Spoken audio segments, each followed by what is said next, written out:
Welcome to class number 6 of our series from Creation, Science Evangelism CSE Class 103. We're covering how the evolution theory has affected the rise of communism, socialism, Marxism, Nazism, all sorts of things, and it's going to take us a while to get through this whole session.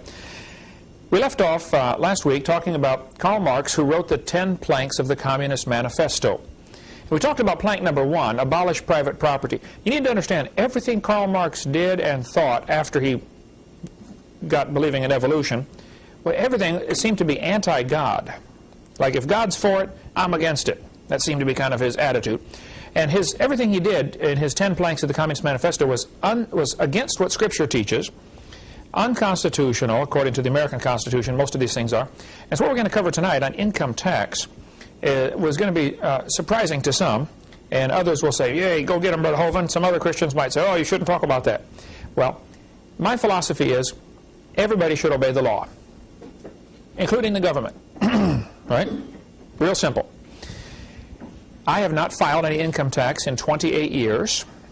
If there's a law requiring me to file something, I would like to see it. I have the entire Internal Revenue Code right here, thoroughly marked up, indexed. You're welcome to check out anything. I know the subject pretty well. I've been a long-time student of this topic, as my son would be glad to tell you. This is something I read a lot on because I want very badly to be right with God. The Bible says, render to Caesar that which is Caesar's. I agree. It does not say render to Fred that which is Caesar's. Okay, if something belongs to Caesar, I'll give it to him.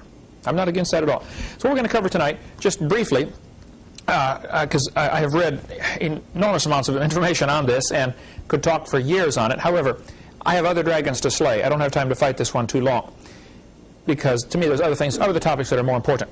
Karl Marx invented what we call the graduated income tax. The more you make, the more they take. That's Karl Marx's idea. He knew what would happen. As people got richer, they would find loopholes and end up paying nothing. The poor people wouldn't make enough to pay anything, and the purpose of the income tax is to wipe out the middle class. The middle class ends up paying the burden of the income tax. The poor people pay very little, the rich people pay almost none. So his idea was a heavy progressive, that's a key word, income tax, which means the more you make, the more they take. On my website, drdino.com, under frequently asked questions, we have a question. It's about question number 40, but we add new numbers all the time, so it may not stay number 40, about how the IRS is tied into communism, socialism, and evolution, ultimately. See, God's method was very simple in Scripture. Each person paid a certain amount. Actually, in some cases, there were instances where they paid 10%. 10% went to support the Levites, the Christians of the day, and 10% went to support the government. Just flat tax. Everybody pays 10%. Okay? Karl Marx said, no, if you have a graduated income tax, then this will slowly discourage people from being honest. They'll figure out some way to lie, cheat, steal if they can, you know. And I sure don't want to be dishonest. It'll also encourage people that get to the top to look for loopholes, and this is actually going to wipe out the middle class. See, under communism, you can only have two classes of people, the very rich and the very poor. Go to just about any country where they have communism, where it's been in control for a long time, and you'll see this very same thing. There aren't three classes, there's two, the super rich and the extremely poor. There are many good websites that can give you information on this topic. George Hansen, former representative from Idaho in Congress, he wrote this book, To Harass Our People. He said, this is the purpose of the IRS, to harass our people. The purpose of the IRS is to gather information, not to gather money. None of the money goes to support the federal government. It goes to pay the debt, the interest on the national debt. We'll get into more of that in a minute on money. The best book I know on the topic, if you want to get into more, is Otto Skinner's book, The Biggest Tax Loophole of All. Very simply, he says, look, the code says clearly, if you are liable for a tax, you should pay it. Read your 1040 form very carefully this next time when you fill one out. It says, you must file a form for every tax for which you are liable. There's the key. Has Congress made you liable? Here are all the laws where Congress has said the following people are liable to pay. None of them apply to an individual earning money in most normal ways that people earn money. If you are manufacturing alcohol, tobacco, or firearms, you're supposed to pay. I can show you the code on that. If you have oil wells in a foreign country, then you're supposed to pay. Just if I said, Jeff, I will trade you my shirt for your shirt. That's not income for you. It's not income for me. We traded. If you say, Brother Hovind, I will trade you 40 hours of my time for $400, that's not income for either one of us either. Now, if a doctor has gone to school all these years and he thinks his time is worth $200 an hour, and he says, hey, I'll trade you 15 minutes of my time for $50 for an appointment, that's not income. That's a trade. And Congress has ruled on, and judges and courts have ruled on this many times. That's exactly correct, okay? Income is corporate profits. So what they've done, see, an individual earning money, just, you know, trading his time or labor for money is not income, and it's not taxable. So it's been real slick the way they've done this. They've given every person in the United States, at least, has a straw man that they have created for you, which is a corporation. Now, corporations are taxable. Real people would not be. And it's really slick how they've done this. We'll get into more of that in a minute. But if you want more on the website, on our website, drdino.com, there's about a 30-page letter, and we add to it all the time. You might want to get a hold of Joe Sweet's book, Good News, Bad News. Good news for Form 1040 filers, bad news for the IRS. It's voluntary. He goes through all the laws here.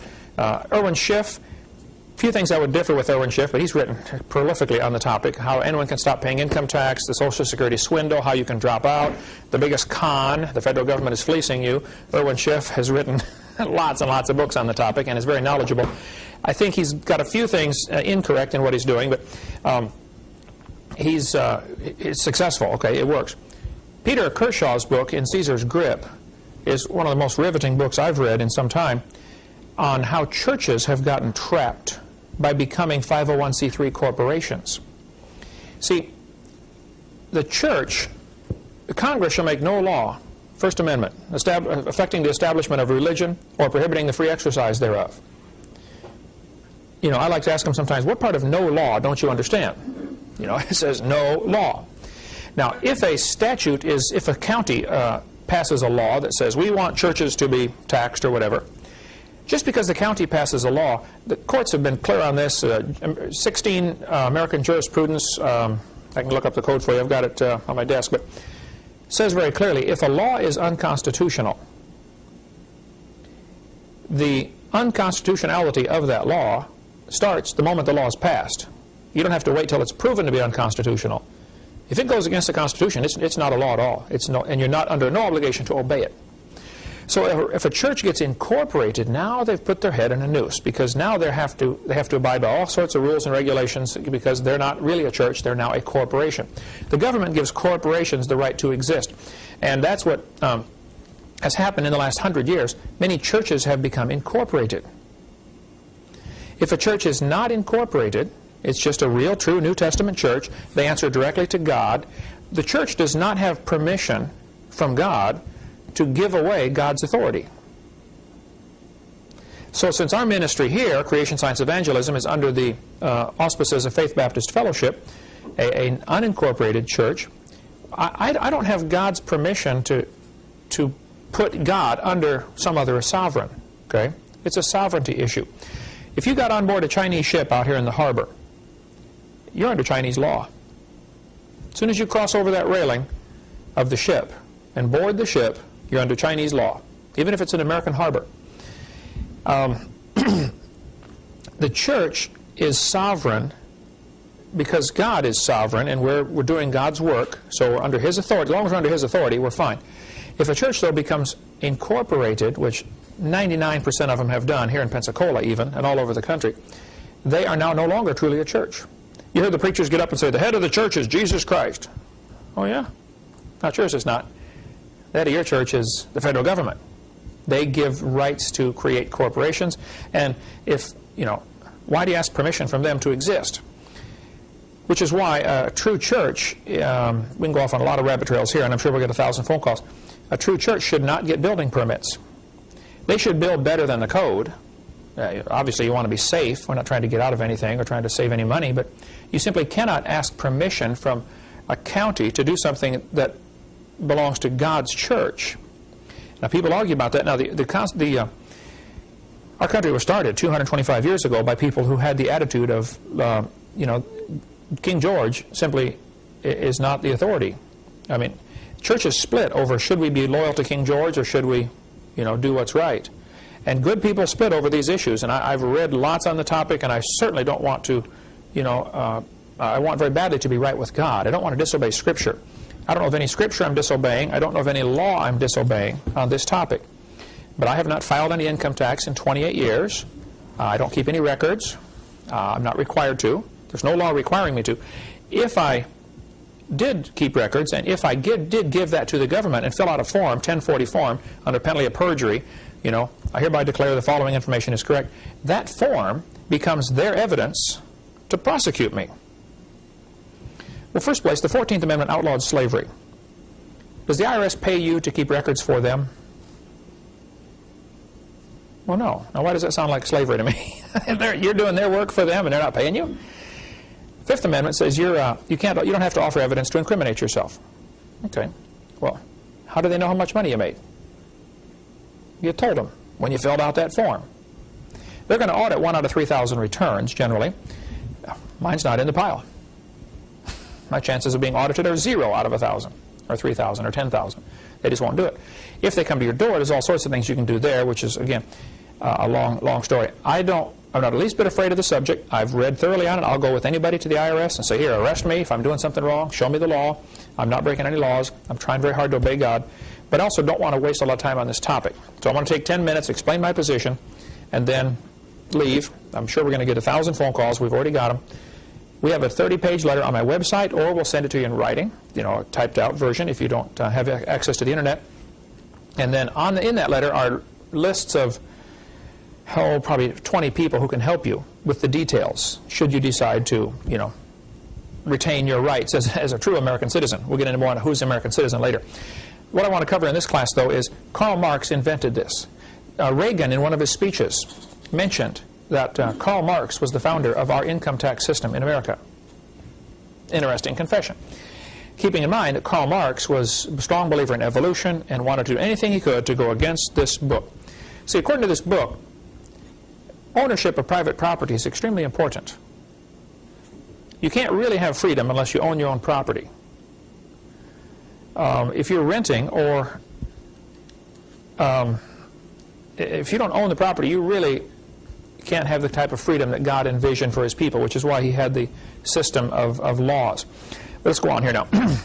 So check the website if you want more information on that, or if you want to read some of my books, you're welcome to give me a call. I can tell you where to get them. You want to mention the book Hush Money? The book Hush Money is the shortened version of this book. This is an extremely thorough book dealing with churches and how they should not be incorporated and what to do if you are and how the problems that come in. And I really, really enjoyed it. Peter Kershaw lives in Branson, Missouri. He also has 2 chapters out of this book, which he's put in a little booklet form called Hush Money, which we sell. We sell both of them on our website or in our ministry there. So it's just a short version of this bigger story. Okay. Item number 3 in Karl Marx's Communist Manifesto was abolish the rights of inheritance. Item number 4 was confiscation of property rights. Item number 5 was a central bank. Now, you need to understand the history a little bit here. Back in 1800s, banking was a big problem. The Bible says very clearly that the love of money is the root of all evil. There have always been people who wanted to control the entire money supply, and with that they know they can really control the country. The central bank was created in America in 1913. This book here, The Creature from Jekyll Island, is an awesome book if you really want to get into what happened. Jekyll Island is a resort island off the coast of Georgia. A bunch of super rich gazillionaires had a secret meeting there back in 1910, 11, 12, 13, somewhere in there. And they came up with a way to control the money of America. They said, what we want is a system of banks. The banks will issue the currency. And by us issuing the money, we can control and create inflation. We can create depressions whenever we want. But we don't want the people to know what's going on. So we have to give it a name that will make it sound like it is part of the government. So they gave it a name called Federal Reserve. There's nothing federal about it, okay? It's not part of the federal government. The Federal Reserve is a private banking cartel of super rich guys who control the currency of America. It's really strange. The United States government prints these bills, costs them about 3 cents a piece to print one. They give them to the Federal Reserve. The Federal Reserve rents it back to the United States for 20 bucks plus interest. Congress has the authority, according to the Constitution, to coin money. And the word coin is very important. You coin, you stamp gold and silver into coins. And it was clearly spelled out how many ounces, or grams of gold would be considered $1, et cetera, et cetera. And as long as we were on the gold or silver standard, there were very few problems as far as runaway inflation and stuff like that. What's happened now that we have paper, they've taken away our gold and given us paper. The next step will be to take away the paper and give you electronic signal, which costs them nothing. That'll be a plastic card, debit or credit card, and the next step beyond that is a little chip which goes in your hand. Right now, you go to the store, they run your groceries over the scanner, you hand them your paper, and they take it. Right?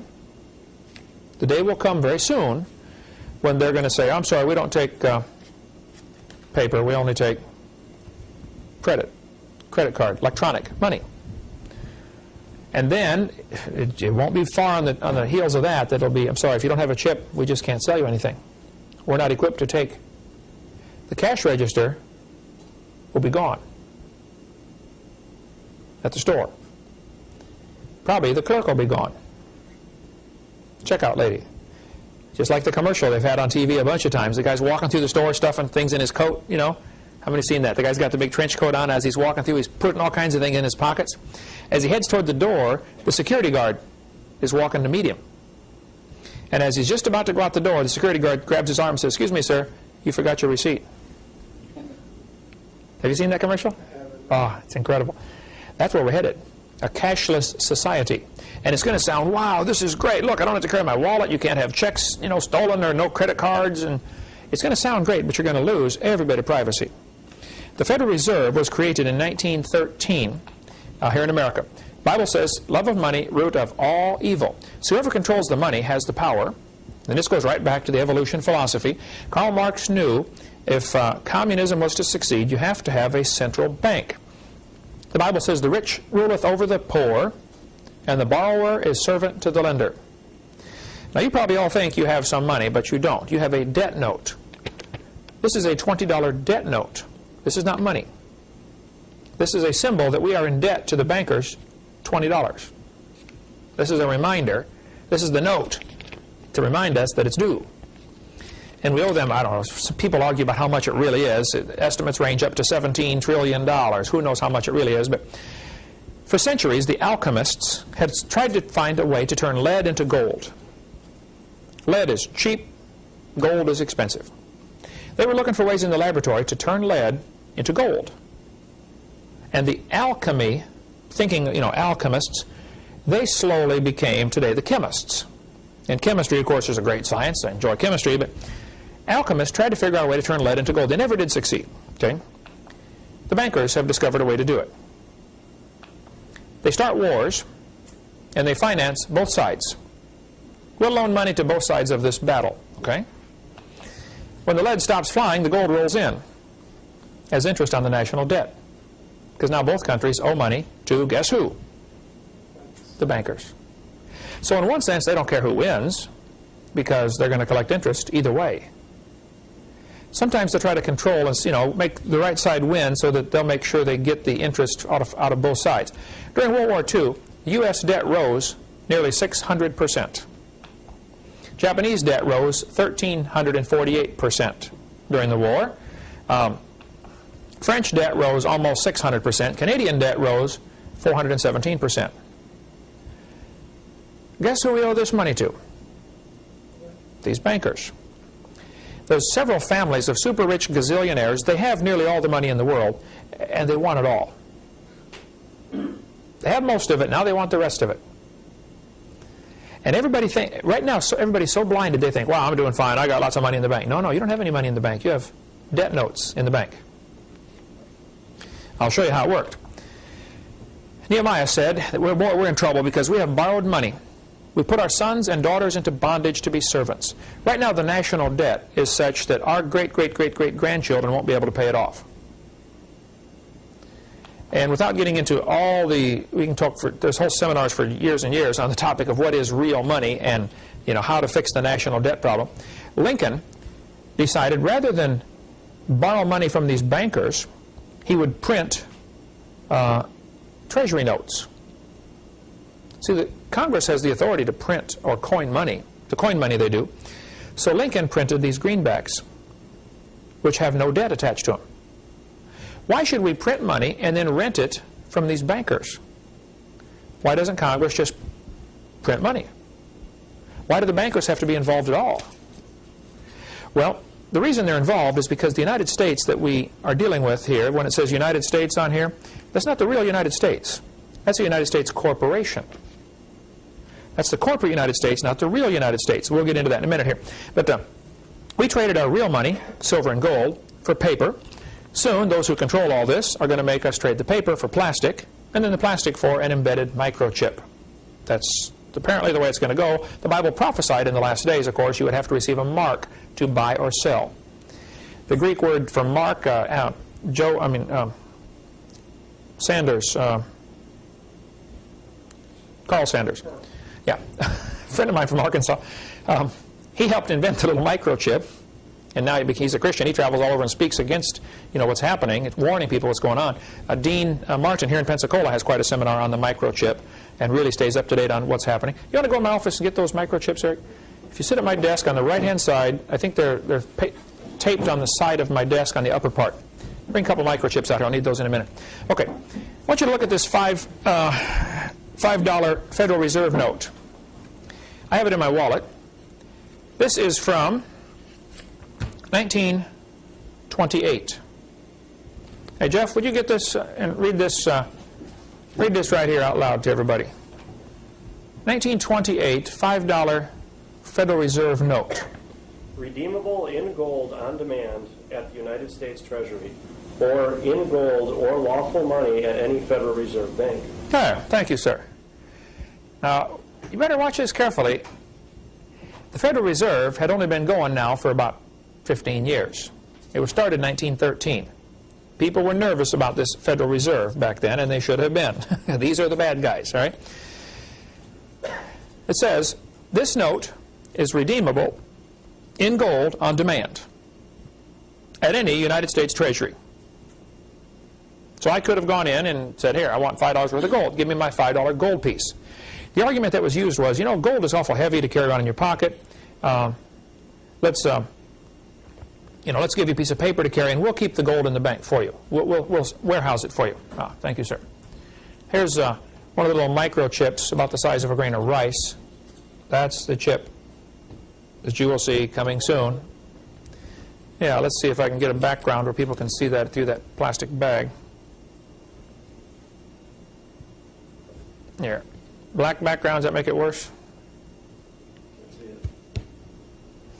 Yellow background. There we go. Little bitty chip, about the size of a grain of rice. Dean Martin came here and spoke to my staff here on the back porch, and he put one of these little chips under his arm, and he set up his laptop computer with a little sensor about the size of a pack of cigarettes plugged into the back of his computer. And he just walked past that sensor. As soon as he walked past, up on the screen of the computer came his name, address, Social Security number, bank account number, all of his files. The chip only holds a little alphanumeric number. It doesn't hold all this information, but it's the number. The number then triggers the computer to look up that file, and up comes everything on that person. They're getting technology better and better and better where they can read these farther and farther away. This little card, see, Steve, do you have your military mark card? You know how much information is kept in a military mark card? You have yours there, right? Really? The military is going to be the ones that they do this to first, because they have a little more control over them. The next step, though, is make it for all the civilians. This is just a blank plastic card. I wrote Dean Martin's phone number on there, but this is actually a smart card. There's a computer chip in here. Dean, yeah, you can see the access to it on here on the mark card.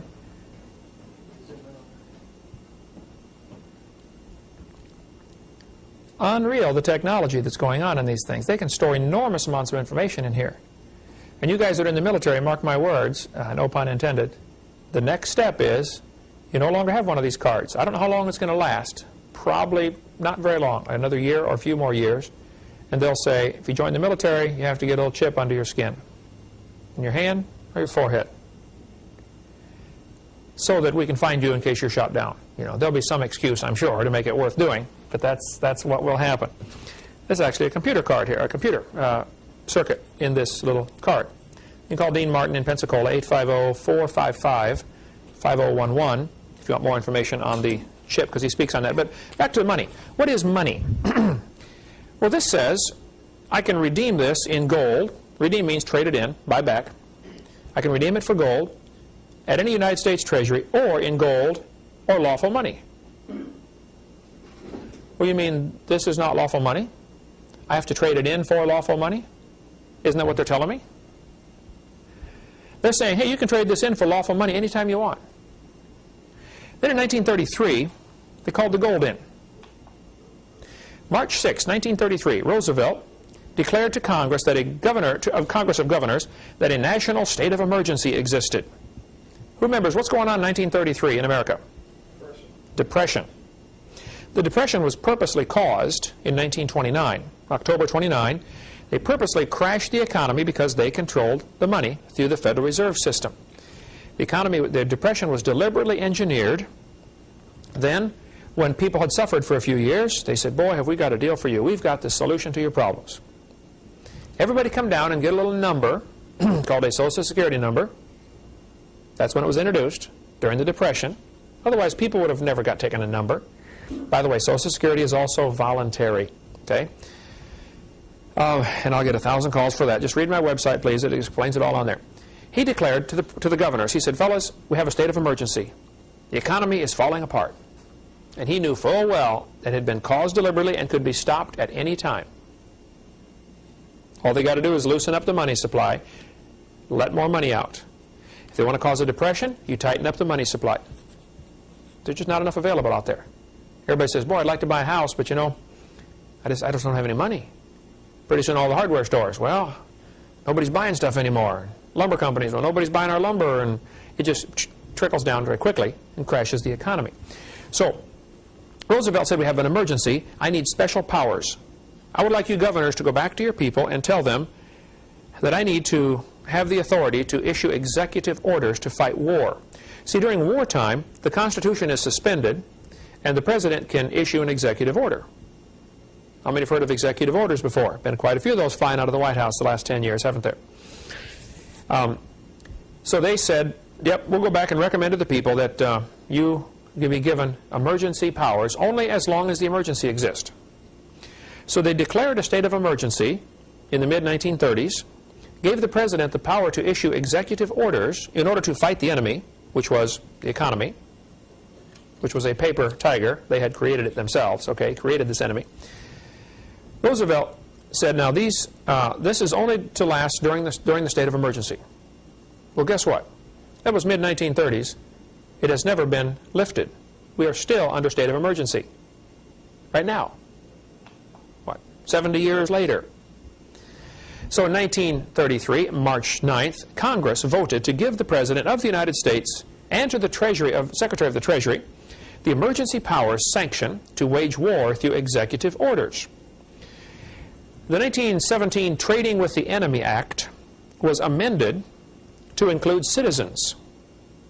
In other words, you can be a citizen of the United States and still be an enemy of the United States if you own gold. Anybody that owns gold is considered an enemy of the United States because, after all, the economy is hurting and the government needs the gold. Turn your gold in. We'll give you paper for it. And, you know, you keep this paper, we'll keep your gold. And if you don't, you're an enemy. You can be arrested. You can be arrested for having gold. Follow the yellow brick road. Remember that, okay? From Wizard of Oz, OZ, abbreviation for ounces, for gold. That movie was all about the same thing.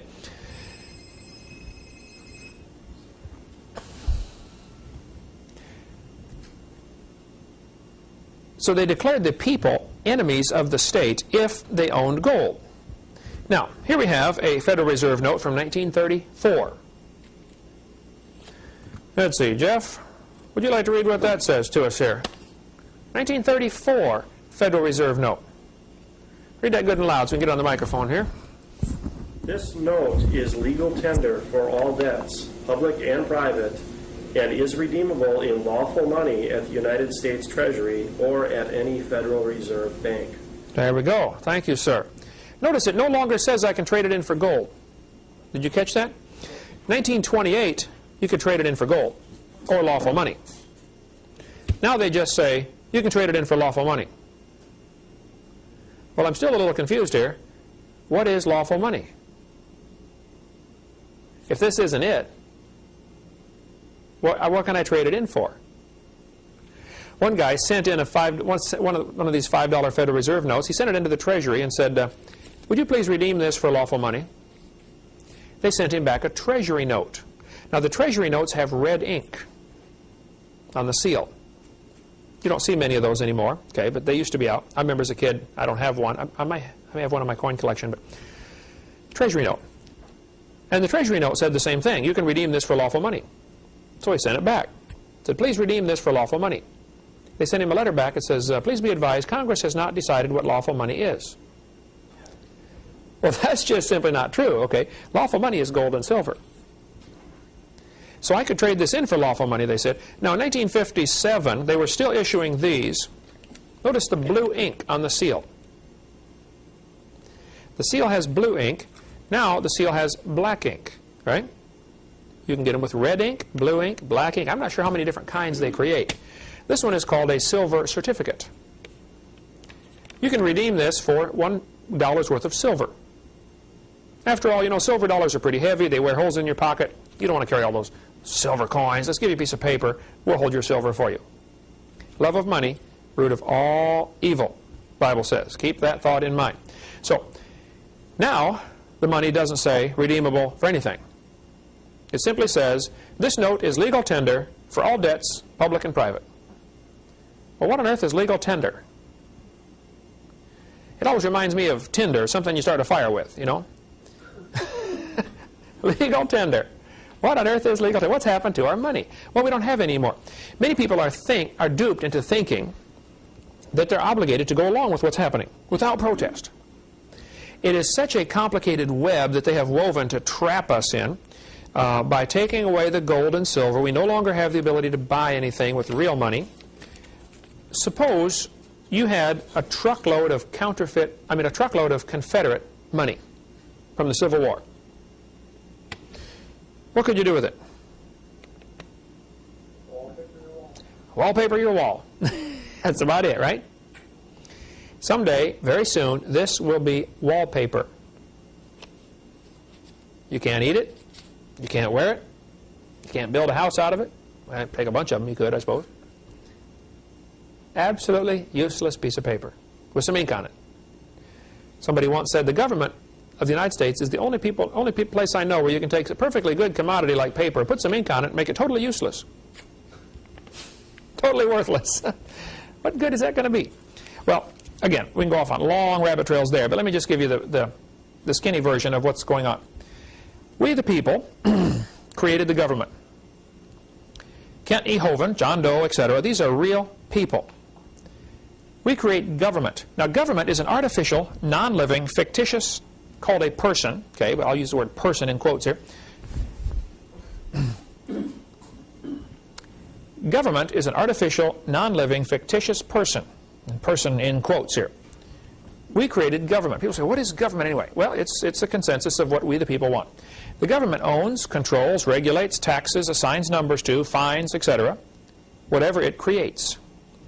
See, if you create something, you own it.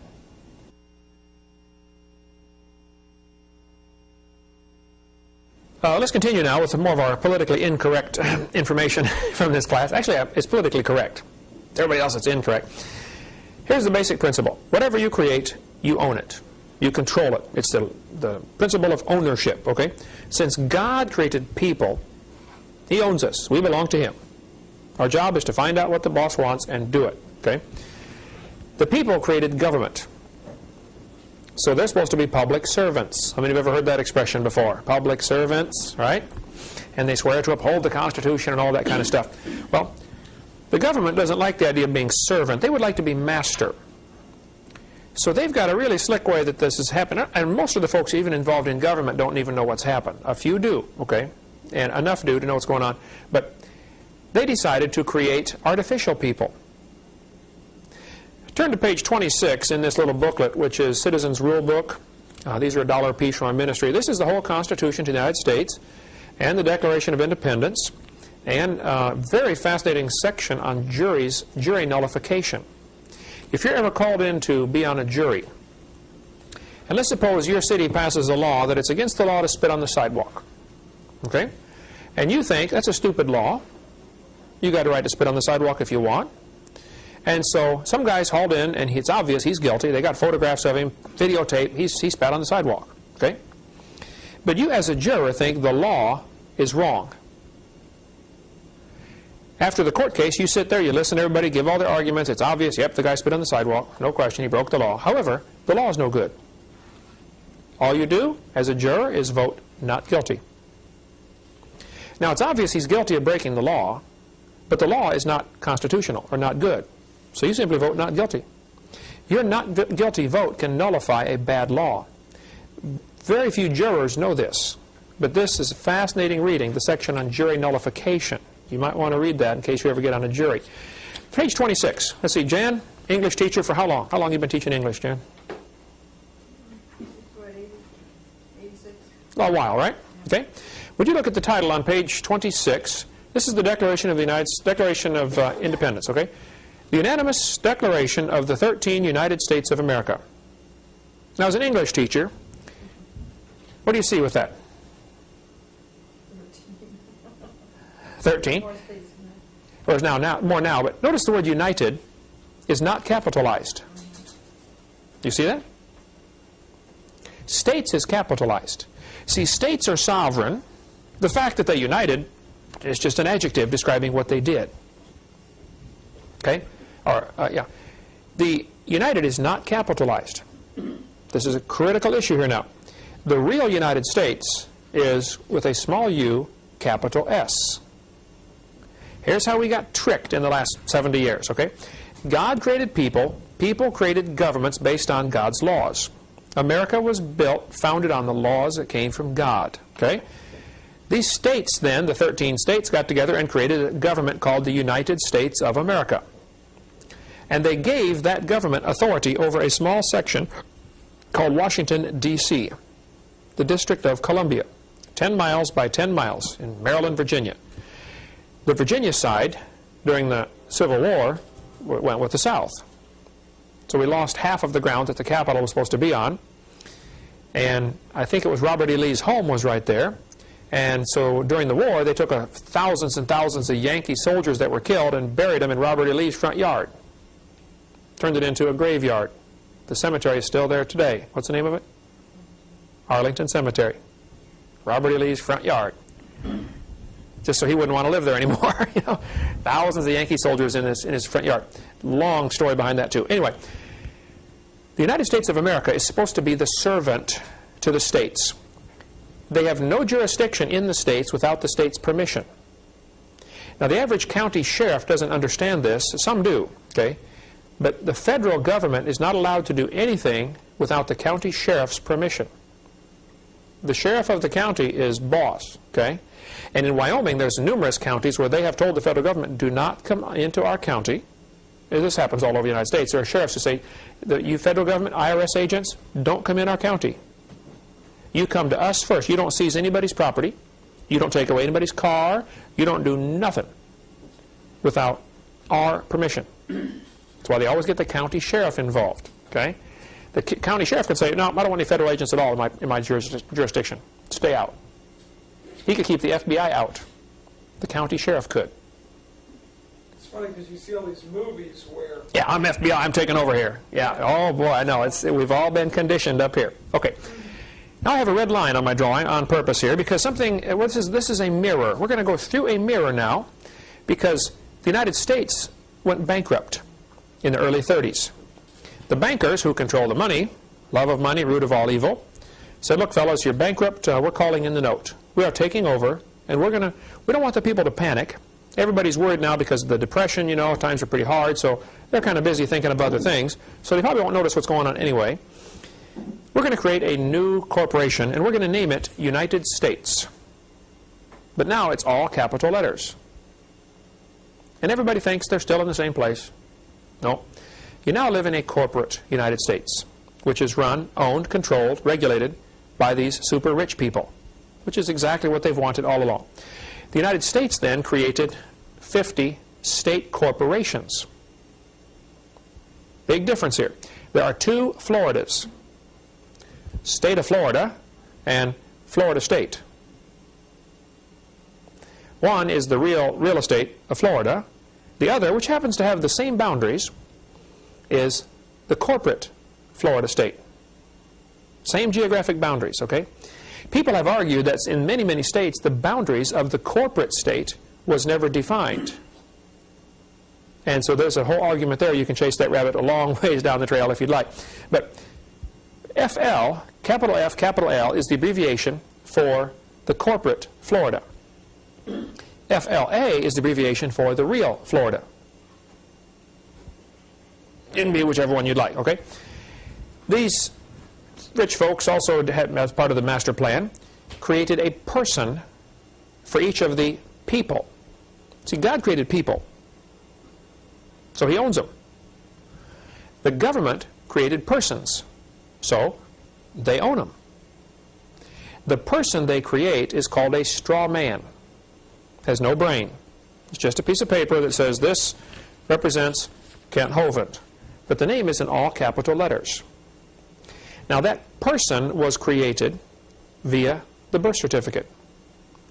When your parents got a birth certificate for you, the hospitals will just about go nuts if you try to leave without getting a birth certificate, because they're really under pressure to get those birth certificates, because the birth certificate creates an artificial person.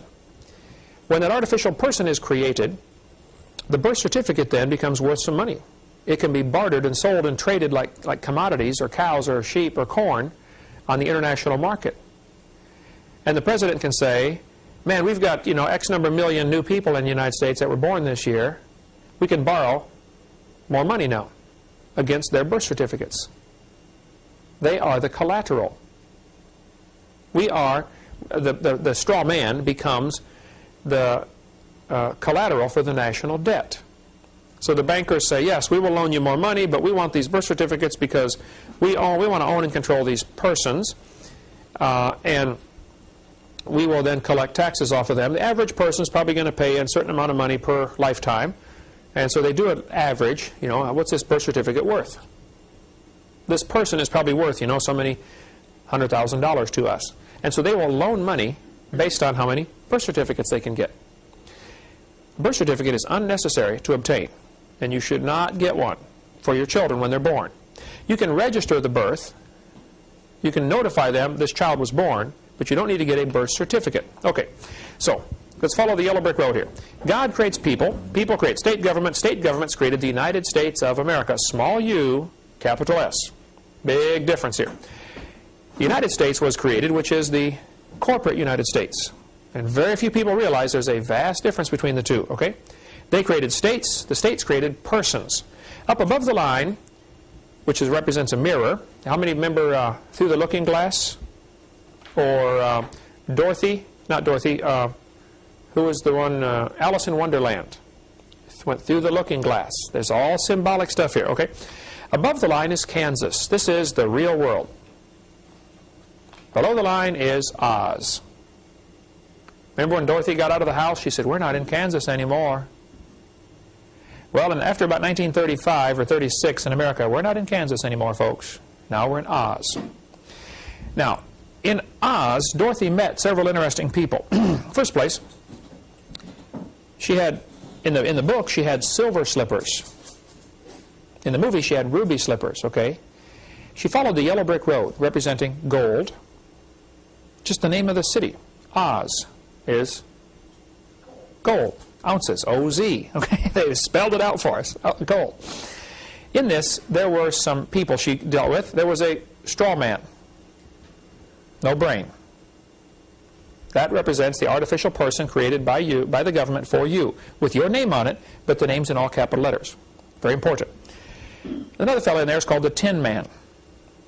The Tin Man in the movie represents commerce. He wants one thing. Remember, the first words out of his mouth were what? Oil. He's standing there rusting. I need oil, oil, you know. What doesn't he have? Tin Man doesn't have a heart. And commerce is ruthless. This is the way it is. You don't make it, tough. Okay? Heartless. The lion, apparently, a cowardly lion, represents England, that knew what was going on and didn't have the courage to do anything about it. I've got a great article in my file of billions of articles I have called The City, showing how that in England there's a financial district called The City in London. The Queen herself is not allowed to go in there without permission. This is the people that own the city, is the bankers, and they really run the world from the city. Nobody goes in there. I've heard that even the Queen, when she goes in, has to go in dressed as a pauper because she has to borrow money from these bankers. Love of money, root of all evil. Okay. When they get to Oz, they find out they go in and there's this huge wizard. You know, he's got this big old face and the flames and the smoke and the noise and all this stuff. At the end of the movie, they find out it's a little old man behind the curtain pulling some levers. Everybody's scared stiff of the Wizard of Oz. They find out it's all phony. There's so many illustrations you could make here. Satan does the same thing to the world. Everybody thinks, wow, look how powerful and how big Satan is. Well, he's a puny little man behind the curtain pulling some levers. And in the book of Ezekiel, it says, the people are, in Isaiah or Ezekiel, people are going to say at the end, is this the man that made the nations to tremble? This is Satan? Oh, come on. You got to be kidding. 28. Is Ezekiel 28? Ezekiel 28, yeah. Is this the man that made the nations to tremble? They're going to look narrowly upon him and say, you got to be kidding. This is him. It's a little old man behind the curtain. Okay. So the straw man is called your corporate soul. Since the government created a corporate soul, they own it. Now, you have tied yourself to that straw man numerous ways. You've been using his Social Security number. You've been using his birth certificate to get things done. You've been using his driver's license. See, the straw man is owned by the government, so he's supposed to do all those things. They said, we want Kent Hovind, the straw man, to get a driver's license, to get a birth certificate, to get a marriage license, to get, blah, blah, blah, blah, blah. Well, this leaves you with four choices. Since they created a business in your name, you can, number one, do what they say, which moves you from right under God down to way at the bottom under the government. You are now a slave, because that's where the straw man is. Okay, he's way at the bottom of the totem pole. You can do what they say, which is what 90%, 95% of the people do. They don't know any better. They don't realize they're tied to this straw man because they've been using his name. Number two, you can cut the string and say, that's not me. I'm not that person that you say. Many people do that very successfully. You got to be careful, though, because they don't like the sheep getting out of the pasture because they intend to shear them once in a while. And so they're pretty bad about this. I'll show you that in a minute, what one guy did in Canada. Choice number three, you can look for loopholes between the government and their straw man, and there are tons of loopholes. That's kind of what Irwin Schiff does in his take on, looking for loopholes, and there's lots of them, legitimate loopholes, okay? Choice number four is just redeem that straw man. Send a notice to the government saying, look, you've been doing business in my name. I'm laying claim to that account, that straw man account. I'm redeeming it. I'm claiming it for me. And then you give them notice. If I don't hear from you within 20 days with a good reason of why I shouldn't do this, I'm going to assume you have no reason, and by their silence they admit. Federal Rules of Civil Procedure, rule number 4, I believe it is. If you make a statement to the government and they don't rebut it, it stands as true. So you claim, that's mine. Where's your rebuttal? They don't respond. It's now yours. And that's called redeeming the straw man, which I have done, and anybody can do. We end up signing contracts that make us slaves of the government. Who gives the authority to get married? Where does the right to marry come from? God. God. Why do we ask the state's permission then to do that? Suppose I decided, suppose I could trick all of you into getting my permission to drive on the highway. If you came and you said, Brother Hovind, can I drive on the highway? I'd say, well, yeah, I want to make sure you're safe, you know, so I want you to take a little test first. I want to see if you can drive well. And then if you'll give me $50, I'll issue you a driver's license so that you can drive on the highway. And you go through the rest of your life thinking, wow, Brother Hovind gave me permission. See, I got permission right here to drive on the highway. You don't need my permission to drive on the highway. You can drive on anyway. But if you're dumb enough to give me $50, I'll take it. And if you want to put yourself under my authority, well, come on under. Everybody's welcome, okay? But you'd be a fool to do that. Since God gives the right to get married, if you go to the state and ask for their permission to get married, to get a marriage license, do you have your marriage covenant? Yeah, grab that for me, would you please? If you get a marriage license, you have now asked the state for permission to do something that God already told you can do. And you have now put yourself down with that straw man. Interesting thing happens. Once you get attached to this straw man, you become under all those rules and regulations, and you carry the burden of everything above you. You don't have to get a marriage license. If you do get a marriage license, that is a contract between you and the wife or husband and the state. The fine print of the contract gives them permission to take your kids away if they don't like the way you're raising them. One friend of mine had a girl in his church. She was 12 years old, I believe, and Mom spanked her one night for doing something, you know. And she got all huffy and got mad at Mom, you know. Next day she goes to school. She's still mad at Mom. And one of her friends says, hey, you want to get your mom in trouble? Call the welfare department. That'll fix them. Claim you were abused, child abuse. Well, the idiot 12-year-old did. Called welfare department, you know, claimed child abuse. They came out and really hassled that family. And once you get the welfare department on your case, you can't hardly get them off. Okay? The girl felt sorry for what was happening. She wrote a letter, said, look, I'm sorry, I lied, it wasn't true, you know, I'm sorry. Didn't matter. Welfare's on your case, boy, you're done. They want to come inspect your house every week, and et cetera, you know. So they asked the pastor, they said, Pastor, what do we do? And he said, well, do you have a marriage license? They said, well, yeah. He said, there's your problem right there. That license gives them the authority to come in your house and take away your kids if they don't like the way you're raising them. They said, well, how do we get out of this? He said, well, you signed a contract.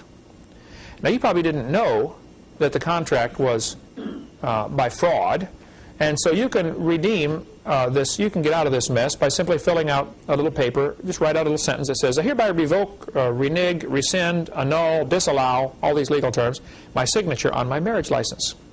Go down to the courthouse and have it file stamped. It'll cost you $5 or $6, and it'll go into your file as you have, at this date, annulled, disallowed your signature on your marriage license. Now, that doesn't mean you're not married anymore, but it means they no longer now have authority. So when this family did that, welfare department left them alone. Have no authority anymore. If a Mexican police officer showed up at my door, said, Mr. Hovind, we've got a law in Mexico that says you can't do whatever, and we saw you driving across Pensacola and you broke one of our laws. Yeah? What's your point, sir? Well, come with me, you're under arrest. No, sir, I'm sorry. You have no authority here. You're a Mexican police officer. Your authority stops at the border. You have no authority here. That was the big deal during moonshine days. They would run for the county line to get away from the revenuers because he had only had authority in a certain area. It all goes back to who has authority, who's in charge anyway. So a driver's license, a marriage license, a Social Security card are three of the primary contracts we have made. Now, if you want to get out of those contracts, simple to do. Okay, Pastor Mooneyhan, who was the pastor of the church that our ministry is under, has called a freedom package.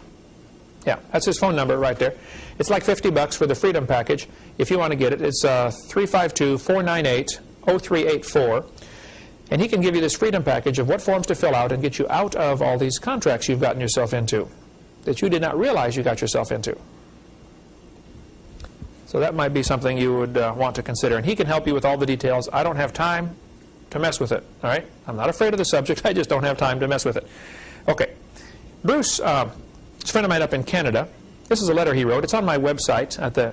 Jeff, at the last couple pages of that article you have there, that's the article off my website, but is this letter, okay? Bruce in Canada decided, you know, God gave me the authority to drive. Why do I need the Canadian government's permission? And he got to studying this straw man issue and said, look, they created a straw man and they regulate him, but they don't regulate me. I'm a natural born citizen. Here's a letter that he wrote. I've got them all on my website. It's fascinating. He says, "Hi, folks. I went to court this morning, driven by a good friend, Don Scully. I really didn't know what to expect and had determined not to argue for my rights.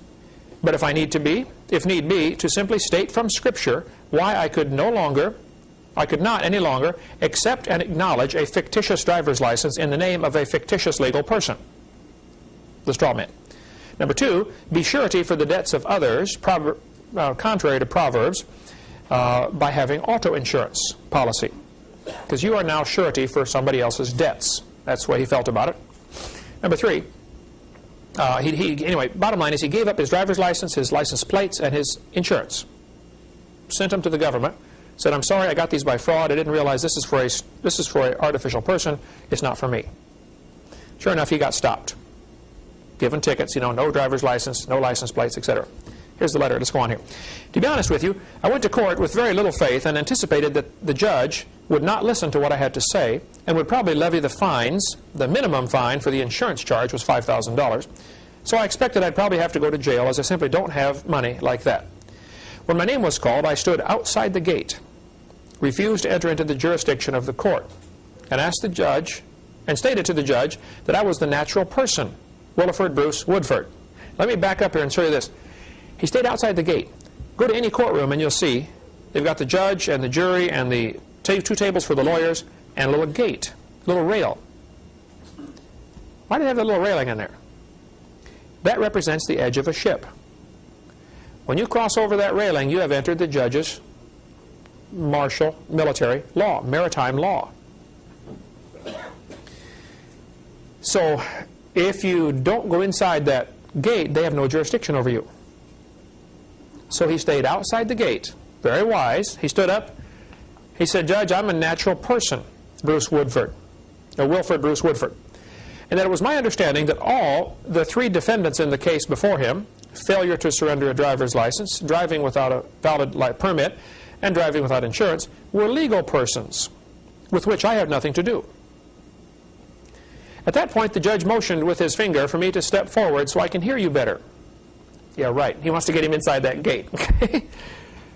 I simply ignored him and reiterated that I was a natural person to whom the offense notices had been delivered, but that I was not the legal persons named as defendants. That being the case, I asked the judge if there was any further need of my presence in the courtroom. He said, "Wait a minute, let me consider what has been said." He was silent for some time and fingered through the papers before him. Then he spoke about this legal person I had referred to. He read the 3 charges and asked me if I was not the one who was alleged to have committed these offenses. Again, I replied that I was a natural person and that the Dictionary of Canadian Law clearly distinguishes between natural persons and legal persons. At that point, he said, "If you are sure you are not the person to whom named in these charges, you are free to leave. But," he continued, "I have 2 options before me. If you are the person named, your driver's license will be suspended." To which I responded, "Sir, I have no driver's license." Number 2, I can order the police officer who laid these charges to arrest the person against whom these charges were laid. If you are not that person, you have nothing to fear. You are free to go. And so I left. Since then, they've had him back into court twice, and he laughs about it now because he goes in there and he knows they have nothing they can do to him. He just shows up just to see what's going to happen. All of his letters back and forth between the judges are on my website and at the end of that article, if you want to get that. Okay, that's Bruce Woodford. Anyway, he has taken the approach of, look, that ain't me. That's a straw man. That doesn't apply to me. Okay. If the term United States is written out with both capital letters, that is referring to the federal entity defined by Article 1, Section 8 of the Constitution. This is Washington, D.C. So, if somebody says, "Are you a citizen of the United States?" and you sign yes under penalty of perjury, you're claiming you live in Washington, D.C. Now, Washington, D.C. is not one of the 50 states. They are under a very different set of rules and regulations. They could pass any rules they wanted in Washington, D.C. So if you're claiming you live in Washington, D.C. under penalty of perjury, well, then they're going to assume the law applies to you. If a Mexican police officer showed up at my door and said, "Mr. Hovind, are you a Mexican citizen?" Or he put a paper in front of me and says, sign this to swear you're a Mexican citizen and you will abide by the Mexican laws. Well, if I'm dumb enough to sign that paper, yes, under penalty of perjury, okay, I just put myself under Mexican law. And if you sign a paper under penalty of perjury that, yes, I'm a citizen of capital U, capital S, you just put yourself in Washington, D.C. I don't live in Washington, D.C. I don't even like to go to the place, okay? I sure don't want to live there. And I definitely don't want to be a citizen of it, okay? If it is small u, capital S, now that's one of the 50 states. I fly all over the world. I've been to 26 countries doing my seminars on creation, and more coming. Invariably, I get on the airplane, I'm flying over to the country, and they say, you got to fill out this paper to get in, you know. And invariably on that paper it says, are you a citizen of the United States? And it's capital U, capital S. So I simply take out my pen, cross out the capital U, write in the small u, and I add the words of America. Small u, United States, of America. And sign it, yes, I'm a citizen of that, sure. The average guy looking at these forms, he doesn't catch what I did, I'm sure. But I don't want to claim to be a citizen of Washington, D.C. For one thing, I'm not. And if I did, I'd be under all sorts of rules that I don't want to be under. I got enough rules to obey, okay? I got enough rules right here to obey that I'm not doing all of those. I sure don't want to be under their laws. So United States citizens are actually citizens of the District of Columbia, if it's capital U, capital S. Now, if it's all capital letters, this is referring to the Philippines. See, they've tricked us by using certain words. Suppose I wrote out a document, and I said, at the very beginning, I said, in this document, the word up means down. I could do that, couldn't I? Then I can write a big, long story, and every time I say the word up, it really means down, right?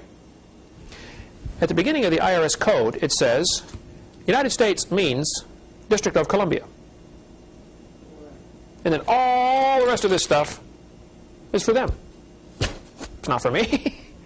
Unless I claim to live there. Oh, now it applies to me. So they're going to trap you. Somehow, they're going to try to trap you into being part of Washington, D.C., because that's what this applies to. If you want to live in Washington, D.C., or be subject to their laws, enjoy yourself. I don't want to be subject to those laws. If it's just United States, that's talking about the District of Columbia. It can be written several different ways. Capital U, capital S, or all capital letters means the same thing. It's District of Columbia. So the rich men, and the Bible talks a lot about woe go to ye rich men, weep and howl for the miseries that shall come upon you. You know, the love of money, root of all evil. The Bible talks a lot about that. Okay? They trick people into getting a Social Security number in order to get benefits from the government. They created a crisis. This is the technique they've used for centuries. Create a crisis so that you can accomplish some particular goal. Remember, Nero wanted to get rid of the Christians. So, set the city on fire. Burned Rome down and blamed it on the Christians. Hitler wanted gun control. Yeah. Hitler wanted gun control, so he blew up the Reichstag, the federal building of the German government. Blew it up. Said, wow, look, terrorist attack. We need more gun control. The militias were growing like crazy in America after what happened at Waco. And they had gun control legislation that was stalled in Congress. People were scared of their government, and rightfully so. And they're trying to get more gun control regulation passed. And so the federal government blew up Oklahoma City Mirror Building to blame it on the militia. If you watch my video number 5, we've got a whole bunch of footage on there from the news footage. Right after, have you seen that, haven't you, Eric? Right after the bombing, for the next few hours, the cameramen are swarming all over the place, and they say, we can't go in the building yet. They just brought out bomb number 3. Oh, folks, they just discovered another bomb, unexploded. That news footage, I've got it all, okay? Telling about the bombs they were bringing out of the building that had not exploded. Now, who got blamed for that? Timothy McVeigh with a truck bomb in the street. First place, anybody knows anything about explosives will tell you there's no way a truck bomb is going to shear the pillars off. You might blow the walls out, blow the walls out or break all the windows, but you don't cut the pillars off. The people who blow up buildings for a living, have a hard time. They got to very carefully engineer, put the explosive right on the pillar. They drill a bunch of holes in the pillar, put the explosives in just the right place, to cut that thing off. After the building was blown up, it wasn't very long. The rest of the building was demolished. You don't ever destroy evidence at a crime scene. All of this rubble is hauled off to a dump, and an armed guard is posted on the dump. Well, why do you need a guard at dump, sir?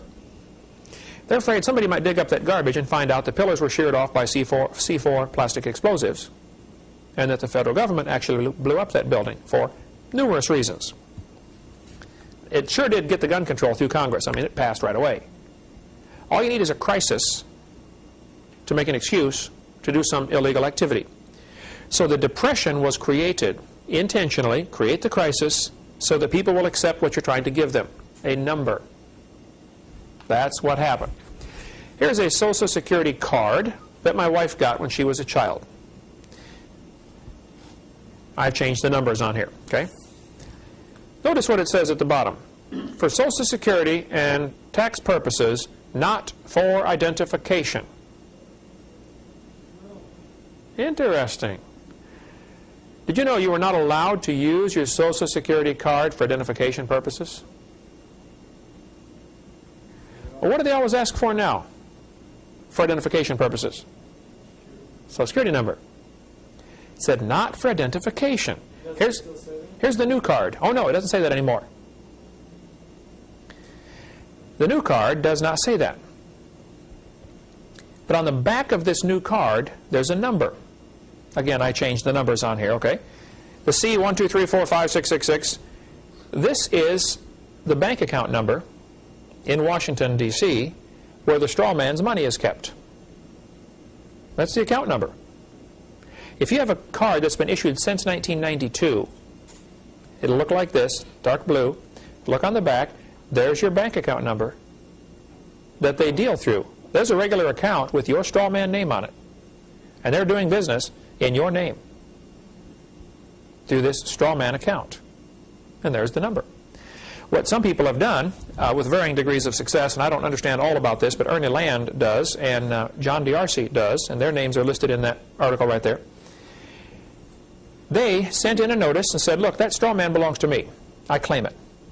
The government doesn't respond, and so for the rest of their life, if they ever get a bill from the government, they pay it through their straw man account. Suppose the government gives you a ticket for speeding. Well, the Constitution says, you can't your property cannot be taken away without due process, and there has to be an injured party. Well, who did you injure by speeding? Nobody. Now, if you do injure somebody by speeding, you should pay for it according to Scripture. Okay? If you hurt somebody, you make it good. So you might want to think about that. But the fact is, you didn't injure anybody. So you get stopped, they give you a ticket, $50. And you're such a nice guy. You say, listen, Bible says if someone compels you to go a mile, go 2. If he asks for your coat, give him your cloak also.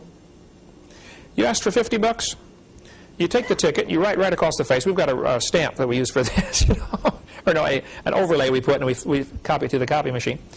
It says, accepted for value, and I write in the amount, okay? I accept this $50, this $50 ticket you just gave me, and I'm going to give you $300 out of my straw man account.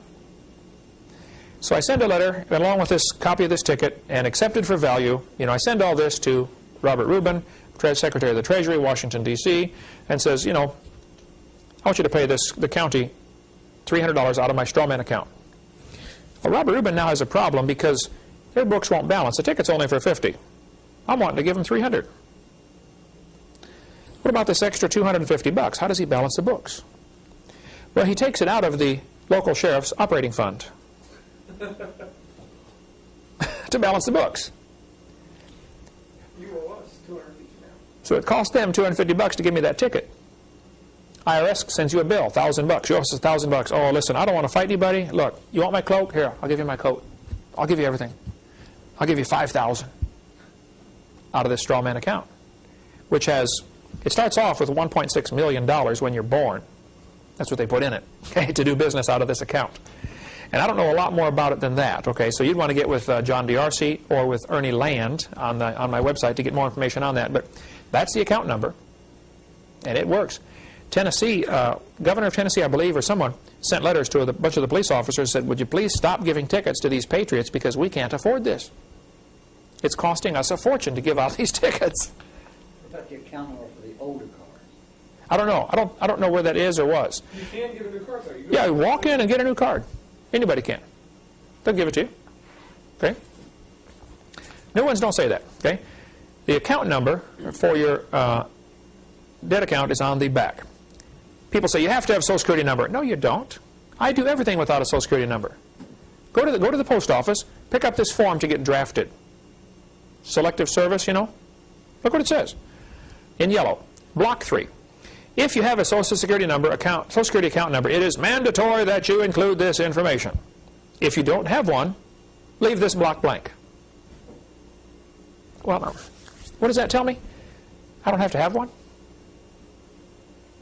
Wouldn't you assume that's what it's saying? Certainly. Do you have to sign up for selective service? I don't know if you have to sign up for selective service or not. You can if you want to. But that's a good question. Probably Ernie would know that, or John DRC would know that. You know, those guys are up on all. That's a little out of my field of expertise, but I like studying about it. It's fascinating, you know. But they're much more knowledgeable on the topic than I am. Taco Bell was sued because they refused to hire a kid because he would not divulge his Social Security number. He said, that's private information. It's none of your business what my Social Security number is. According to the law, you are only required to give your Social Security number if you are applying for Social Security benefits. Nobody else is allowed to demand that from you. Now, if a bank won't open a bank account, the Amish don't even have Social Security numbers. They have bank accounts. They do everything just like we do. They just simply say it's against my religious convictions. Oh, okay. Open the account. You can sue a bank for discriminating against you if they refuse to open it. It has to be a non-interest bearing checking account, okay? Because the banks are tied in with the Federal Reserve. It all works together. If you want to put your money in their bank and earn interest on it, well, then you better play by their game. But as long as you're not earning interest, you just want them to hold your money for you because you don't want to keep it under the mattress. You're afraid somebody might break into the house, okay? Or for convenience, you're willing to pay them 10 cents a piece or 20 cents a piece every time you write a check. It's much more convenient to write checks than to carry cash around. Perfectly fine. But if they demand a number of you before they do that, you can sue them. Now, most people don't know this, and most people don't want to go through the hassle, and so they just go get a number. But it is totally voluntary. If you want to get out of a Social Security card, get out of a Social Security contract, check my website. It's now question number 40, but the number changes all the time. FAQ on my website. That's that paper you have there in front of you. It tells a little bit about Social Security. So the Federal Reserve, if you want to know more about the Federal Reserve and what happened, this is an excellent book to read. Bill Still. Do we have this book in our... It's $15 or something. There's his phone number. I believe he's in Oklahoma. If you really want to get a clear picture of what the Federal Reserve is, it's not federal, any more than Federal Express is federal. Okay, it's a private bunch of bankers that control our currency, and our Congress and Senate and President is scared stiff of the Federal Reserve. They run the show. Okay, this is We have to be scared of the Federal Reserve. We have to be careful because you're dealing with a beast, the Federal Reserve. I don't think you need to be scared. If you have redeemed the straw man, You have nothing to worry about. well, yeah, that really helps because now you have laid claim. Remember the movie The Matrix? You know, you want the red pill or the blue pill. Some people are better off just taking the blue pill and go back to bed.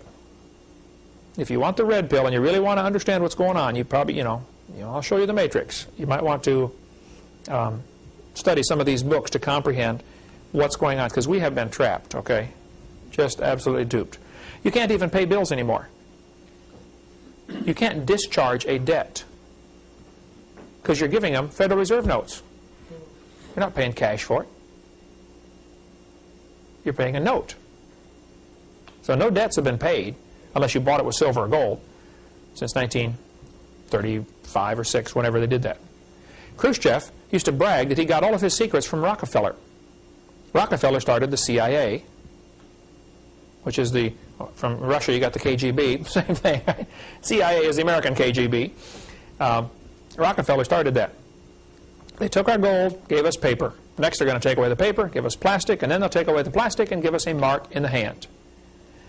This spring, in Pensacola, money will not be accepted. You want to go get a Coke, hamburger? Doesn't matter. You have to have a debit card. PCC's done that for a couple of years now, haven't they? It works great. It's a good system in many ways, but this is all forerunner to the mark of the beast type stuff. You want to get information on the mark of the beast, the little microchip and all that stuff? Carl Sanders is one of the guys who invented it. He travels all over and speaks on the topic. He's been here. We videotaped quite a bit of information with Carl Sanders. Great godly man. There's his email is shofar, SHO-PHAR, at trumpetmin.org. Trumpet Ministries is what he calls his organization, up in Leslie, Arkansas. Dean Martin here in Pensacola, good friend of ours, has lots of information on that. Terry Cook wrote this book here, The Mark of the New World Order. Gary Fry in North Carolina is a good friend of mine, has lots of information on this Mark of the Beast microchip type stuff if you want to get more on that. Okay, next week we'll finish up talking about money, Mondex Corporation, how it all ties in, and then try to finish with the Communist Manifesto and go on to how this is all part of a bigger plan for Satan to have a one world government, a new world order. Some people get upset with me because I even mention all this IRS type stuff in my seminar. They say, you should talk just about creation. Well, it all ties together. If God's the creator, then he's the boss. Now, if you want to give yourself to become a straw man underneath, and you don't want to be under God, well, you do whatever you want. Okay? But I want to be a sovereign citizen under God. I'm not lawless. I think everybody should obey the law. I'm trying real hard to understand it and obey it. And if they tell me United States means Washington, D.C., and then they go on for 4,000 pages talking about what you're supposed to do, I don't care. It's not me. If you want to be there, well, fine, enjoy yourself, Good luck understanding it. That thing ought to be void for vagueness, A lot of people have declared that. Anyway, we'll cover more on that next week. Thank you.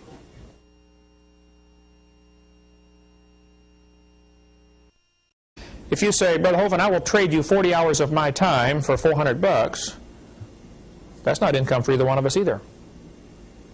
Now, if a doctor has gone to school all these years and he thinks his time is worth $200 an hour, and he says, hey, I'll trade you 15 minutes of my time for $50 for an appointment, that's not income. That's a trade.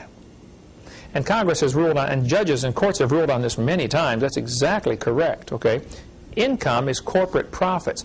So what they've done, see, an individual earning money, just trading his time or labor for money is not income and is not taxable. So it's been real slick the way they've done this. They've given every person in the United States, at least, has a straw man that they have created for you, which is a corporation. Now, corporations are taxable. Real people would not be. And it's really slick how they've done this. We'll get into more of that in a minute. But if you want more on the website, on our website, drdano.com, there's about a 30-page letter, and we add to it all the time. You might want to get a hold of Joe Sweet's book, Good News, Bad News. Good news for Form 1040 filers, bad news for the IRS. It's voluntary. He goes through all the laws here. Erwin Schiff, few things I would differ with Erwin Schiff, but he's written prolifically on the topic, how anyone can stop paying income tax, the Social Security swindle, how you can drop out, the biggest con, the federal government is fleecing you. Erwin Schiff has written lots and lots of books on the topic and is very knowledgeable. I think he's got a few things. Plank number 1, abolish private property. You need to understand everything Karl Marx did and thought after he got believing in evolution, well, everything seemed to be anti-God. Like if God's for it, I'm against it. That seemed to be kind of his attitude. And everything he did in his 10 planks of the Communist Manifesto was against what Scripture teaches, unconstitutional, according to the American Constitution. Most of these things are. And so what we're going to cover tonight on income tax was going to be surprising to some, and others will say, yay, go get them, Brother Hovind. Some other Christians might say, oh, you shouldn't talk about that. Well, my philosophy is everybody should obey the law, including the government. Right? Real simple. I have not filed any income tax in 28 years. If there's a law requiring me to file something, I would like to see it. I have the entire Internal Revenue Code right here, thoroughly marked up, indexed. You're welcome to check out anything. I know the subject pretty well. I've been a long-time student of this topic, as my son would be glad to tell you. This is something I read a lot on, because I want very badly to be right with God. The Bible says, render to Caesar that which is Caesar's. I agree. It does not say render to Fred that which is Caesar's. Okay, if something belongs to Caesar, I'll give it to him. I'm not against that at all. So what we're going to cover tonight, just briefly, because I have read enormous amounts of information on this and could talk for years on it. However, I have other dragons to slay. I don't have time to fight this one too long, because to me there's other topics that are more important. Karl Marx invented what we call the graduated income tax. The more you make, the more they take. That's Karl Marx's idea. He knew what would happen. As people got richer, they would find loopholes and end up paying nothing. The poor people wouldn't make enough to pay anything, and the purpose of the income tax is to wipe out the middle class. The middle class ends up paying the burden of the income tax. The poor people pay very little, the rich people pay almost none.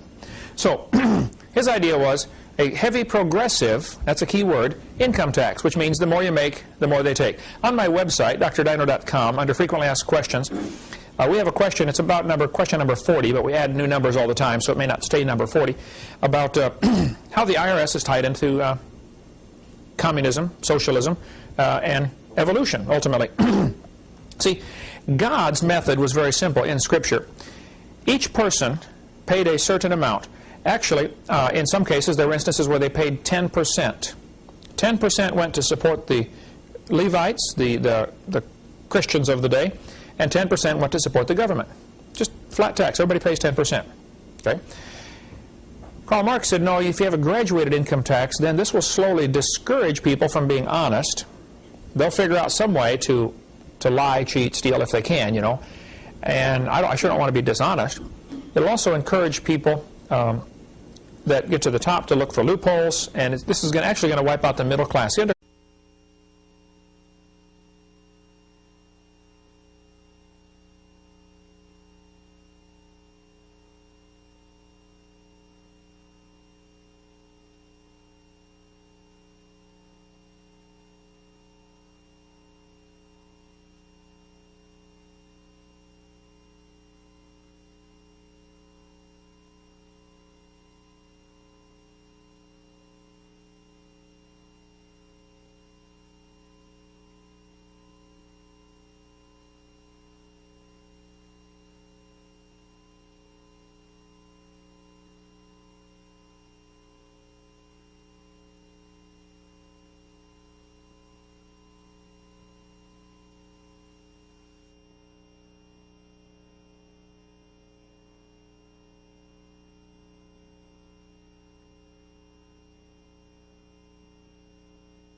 Welcome to class number 6 of our series from Creation, Science Evangelism, CSE Class 103.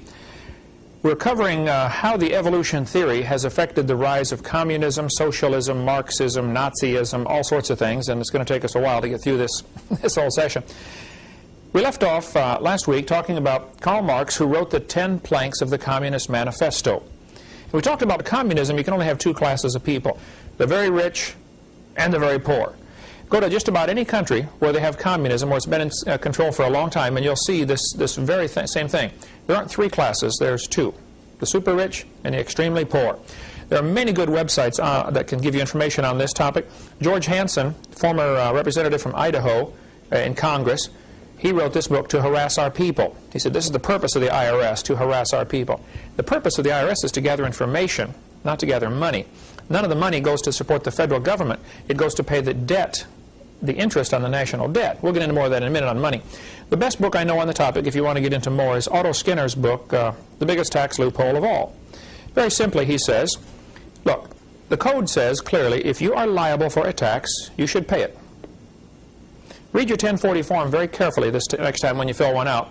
It says, you must file a form for every tax for which you are liable. There's the key. Has Congress made you liable? Here are all the laws where Congress has said the following people are liable to pay.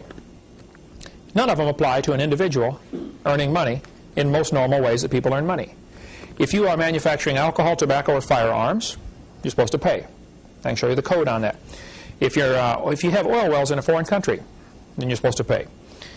Just if I said, Jeff, I will trade you my shirt for your shirt. That's not income for you. It's not income for me. We traded.